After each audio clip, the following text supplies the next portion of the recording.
Hello, everyone. RDG Ricky here with my Bills Texans playoff game, post game, better late than never reaction. So, to start things off, any Bills fans, we all know, anyone watching the game, huge disappointment. I mean, we were really looking forward to that W. I was looking forward to that W, and I really thought we had everything was in our favor. I thought to take that W, but just unfortunate circumstances that occurred.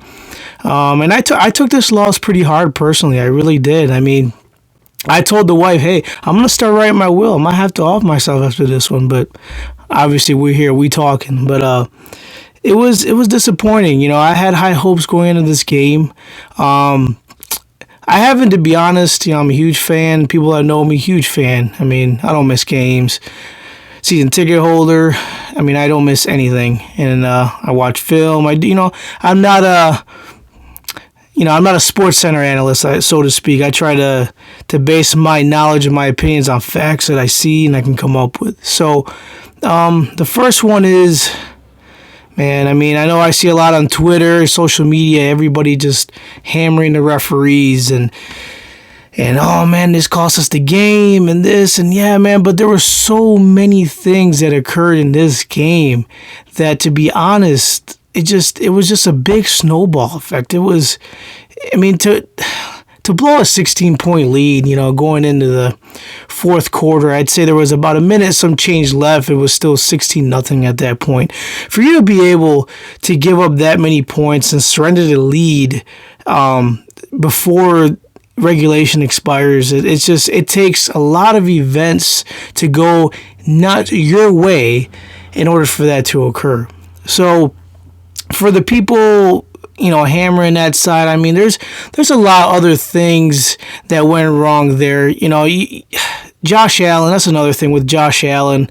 I mean, all season, I don't want to say he's been up and down. I think it's fair to criticize him in that sense, to say he's been pretty up and down. I've seen more positives than negatives, though. I mean, he's definitely made that jump from year one to year two, and I'm just hoping he can make that next leap in year three. But to get back a little bit to the refs, there's a lot of things I feel that need to be cleared up. That one of the calls being right coming out of halftime, that call in which the head referee did signal a touchdown for the kickoff team. They signaled a touchdown in the end zone, and it, going back to the rules and from what I've seen and read up on myself personally, I mean, that was the correct call. I mean, it was definitely the correct call to make. I mean, by rule, the kick returner, yeah, I mean, if you want to, let's talk common sense. If you want to talk common sense, sure, you can apply that to almost any situation. But the kick returner in that situation, he clearly did not take a knee. And he clearly threw the ball forward. I mean, I'm just going by what the rule says, man. I mean, that's huge. At the time, I figured, you know what, man, that's great. You know, that's pretty much game right there. I mean, once you get up to that 20-point mark, 20-0, I mean, it was the game. You can pretty much say it was in the hand. It would take a lot more for it to occur, and the time was just not going to be on their side as long as the defense kept up the way they were. So, if that wasn't foreshadowing of what was to come, I don't know what was. But I kind of want to steer away from the referees just because I know there's a lot that needs fixed. There really is. I mean, I feel like things are being a little over officiated throughout the league, and you can say it for many teams throughout the season. They have lost games. I mean, it is piss poor. I mean, it's incredible how some of these guys, they miss some of these obvious calls. I mean, it's just it's remarkable to me that that still occurs, you know, at the professional level. But it does in all sports, and that's something we got to learn to live with. That's why, as an offense, as a team, the Buffalo Bills, I put more blame on the players and personnel. I mean, you've got that lead, and really, it's all up to you to continue to put pressure on the defense. And, you know, Josh Allen, I say towards the end, I mean, he took some very, very bad sacks. I mean, a few of them that were very detrimental. I mean, they just really just killed any momentum that we may have had, taking us out of field goal range. I mean, I think he'll learn that with time. And, we didn't see that very much this season. I mean, that was more, in my opinion, that was Josh Allen in his rookie season, he just tended to do a little too much, instead of throwing the ball away, take what the defense given him. I mean, I think he did a little bit too much in those situations. But I'm not gonna harp too much on him as far as some of the players around him, which has been a problem all year. I mean, I think I can speak for a lot of us Bills fans where we really wanted Brandon Beane to make a move at the trade deadline. And, I know there may have not been many options out there or not much draft capital that we wanted to give up in order to acquire talent, or just deals probably weren't there in place for Brandon Beane to make. It would have been huge to have a solid number one receiver. It really would have. I mean, John Brown, don't get me wrong. John Brown this year was the number one receiver for this team. I mean, the guy, he balled. I mean, I thought it was a huge acquisition in the offseason. I really did. And he proved to be. I mean, hey, he had a 1,000-yard season. He had, I want to say he had a career year with Josh Allen. And Cole Beasley, I mean, it started off slow with Cole Beasley, but he picked it up as far as production. And he proved to be a very good safety net for Josh Allen. And I look to see him get incorporated more in the offense throughout his career here in Buffalo. With that being said, Duke Williams, I think I'm on that wagon where we should have figured a way to get him more into the games. Duke Williams, while he didn't make it, hey, he had his drops. And it showed. Maybe that was the reason throughout the year why the coaching staff elected other people into the lineup over him. I mean, he was targeted quite often in this game and versus the Texans, but he did have some very, very big drops. I mean, Josh Allen throws a dime to him in the end zone there, and man, everybody, my whole family, all stood up. We were hyped, and we thought it was a catch, man. Then you see him turn around. I see the referee wave it off, and I'm like, no way, he didn't catch that. So I see the replay. The defensive back did make a decent job there of getting his hands into play there, breaking that up, but that's something Duke Williams has to haul in. The pass from Josh Allen to John Brown, I know I did see someone on Twitter post, that was on Allen. You know what? I don't think that was on Allen. If you look at that play very well, and John Brown has been clutch for us all year, so it was very disappointing to see in that big moment for him to make that critical error with his feet. I mean, he clearly galloped. I don't know why he would have done that. I'm not sure the reasoning. It was a tight space. He was going towards out of bounds there to the corner route there. Man, if he could have just stuck the foot and dragged the other one, that's a fairly good completion. And then you fast forward to one of the other plays he had in which he ran a route and he was out of bounds. When the ball was thrown to him, it was, he was an ineligible receiver at that point. He didn't catch it. It wasn't going to count anyhow. But he just didn't show up in the second half. I mean, the plays weren't made that needed to be made. I think there's definitely a case. There is definitely a case for Devin Singletary getting more touches. I did see I feel like he had a really good game. I mean, Devin Singletary, when at the beginning of the season, when I was on the train where I think I could see the writing on the wall for LeSean McCoy. I really do feel as if his time was definitely ending in Buffalo. He's fallen out of favor.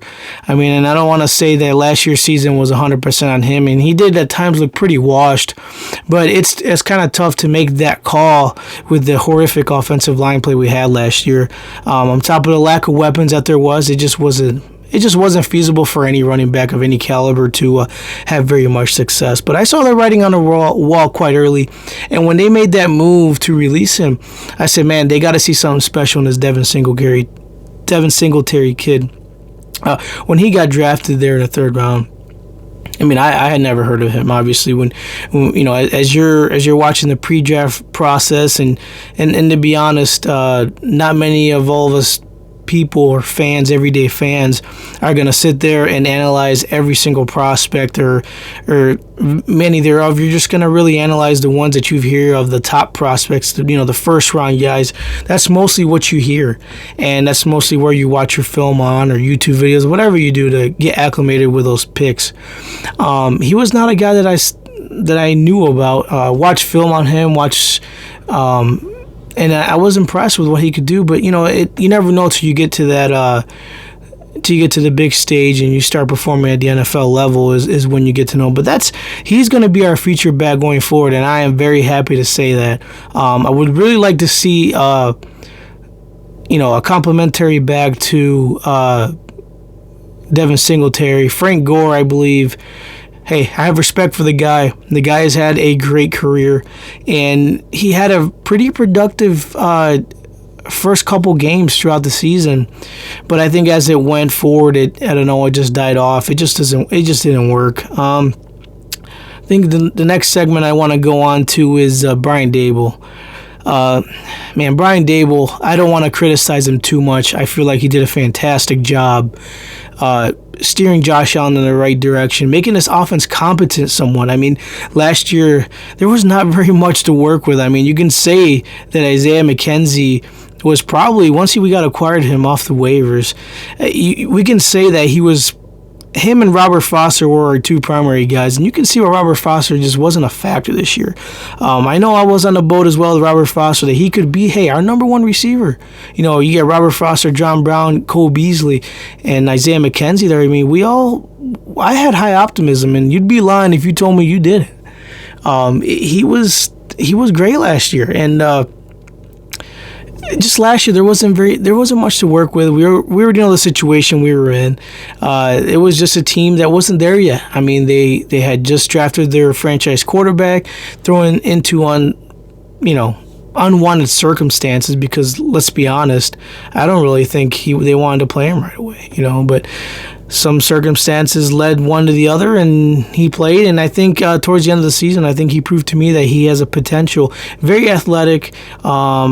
And I think his ceiling's a lot higher than a lot of us would have thought. And I was on, anybody that knows me, I just about lost it on draft night when I knew Josh Rosen was on the board and Josh Allen, and all the analysts predicted Josh Allen, and I was on the table of, do not under any circumstances draft that guy. I mean, but that was me, I guess, basing my decision on other people's work instead of me just going in and checking for myself. I wanted Josh Rosen, and I was very upset when they called Josh Allen. I mean, I was very upset. But so for me, coming from pretty much a Josh Allen no-go hater to being a supportive backer of Josh Allen now, I have seen it. The guy is a baller, man. He comes to play every week. I mean, while for every bad play he may have made for that Houston Texans playoff game, he also was the reason why we were in position there in overtime to win the game. I mean, it was there. It was there for the taking. Hey, the better team won that day. Unfortunately, I'd hate to say it, they came to play. They were consistent. They moved the ball consistently. I mean, not to say the Bills didn't, but they put up touchdowns when we could only put up field goals, which that's a very big difference. I mean, when you go in the bigger games, when you play the bigger teams, the better teams, when you go to play the upper echelon, you need to bring up your A game. You cannot go into the red zone 3 times, 4 times in a row and come up with field goals. It's just not feasible.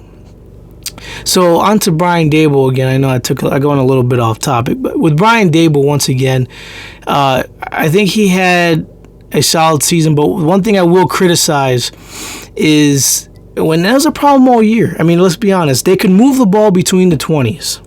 They did, and I think pretty frequently they would. Once they got into the red zone, though, for the first half of the year, they were one of the best in the league.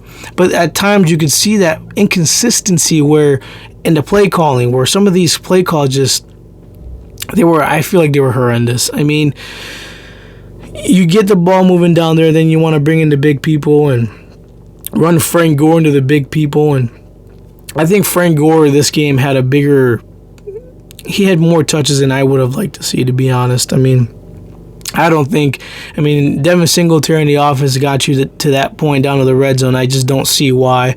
Some of the quarterback runs, I mean, it's Josh Allen's biggest weapons. It's tough for me to be mad about some of them. Yeah, they didn't work out like they should have, or I wanted them to, or any of us wanted them to. But there's a couple of them where if the surrounding cast does their job and blocks, I mean, he's got the space, and you just can't neglect that guy and his feet, man.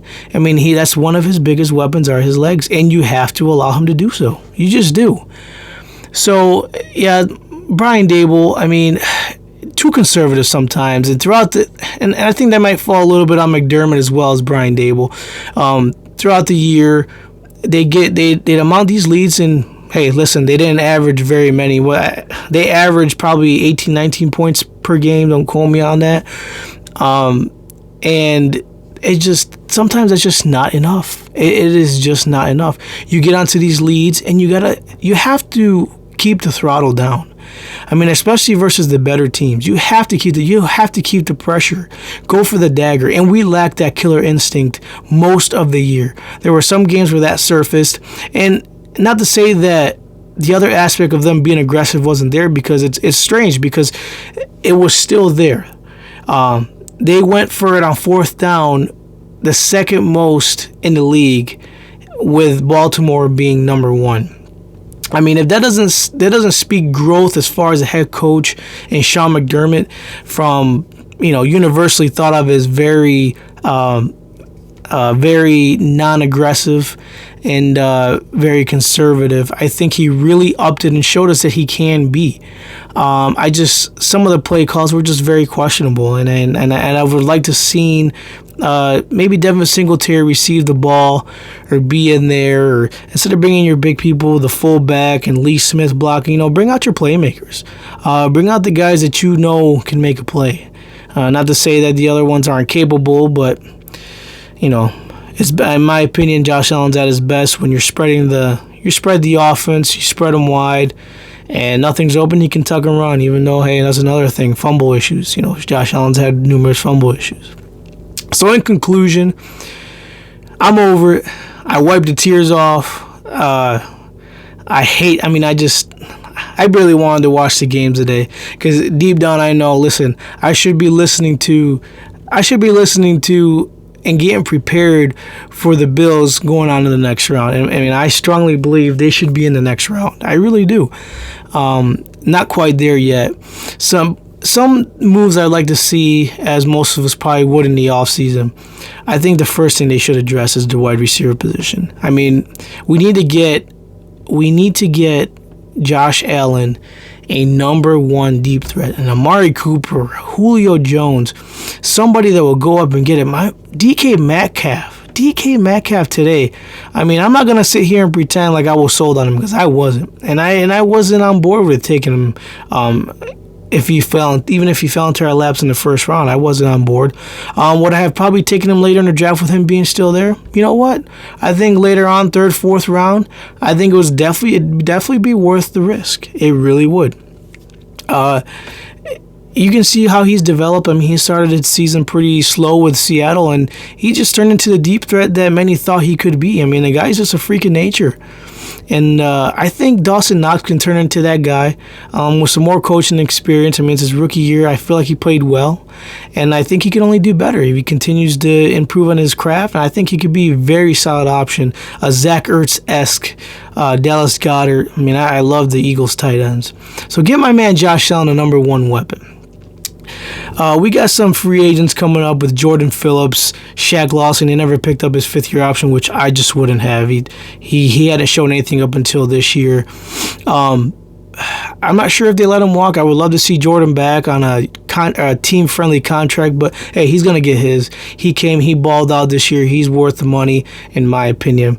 But one guy, I mean, if we're not going to sign Shaq Lawson, which unless it's going to be, like I said, with him as well, a team-friendly deal, Shaq Lawson, I would probably bite the bullet and not re-sign him. I would rather spend more money on Yannick Ngakoue, defensive end for the Jaguars.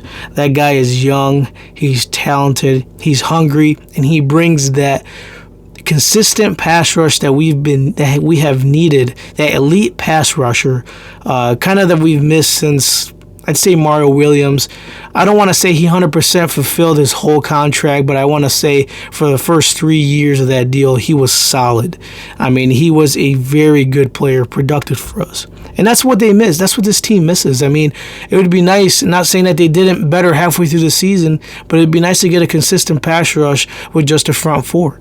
And I think it'll only get better with Ed Oliver, too. I mean, he turned it on after he got benched and saw reduced playing time. I think he really did better. I think he definitely improved. So with that being said, I think if Josh Allen can take a next step up, be a little more accurate, with a deep ball, make a little bit better, continue to make better decisions, and not put the ball as much in harm's way. If he can correct the fumbling issues, my man looks like he ate a box of popcorn before each game. I mean, get some duct tape on him. Shit, it's Josh Allen, man. I mean, you're lethal. You're a running back with a ball, man. Just gotta hang on to that, man. Respect the football, But thanks for listening. Hope to be seeing you guys again soon. Gonna put another video out. And make sure you subscribe to my channel. Tell me what you like, what you didn't like. I'm here to talk about all sorts of sports. Check you guys later.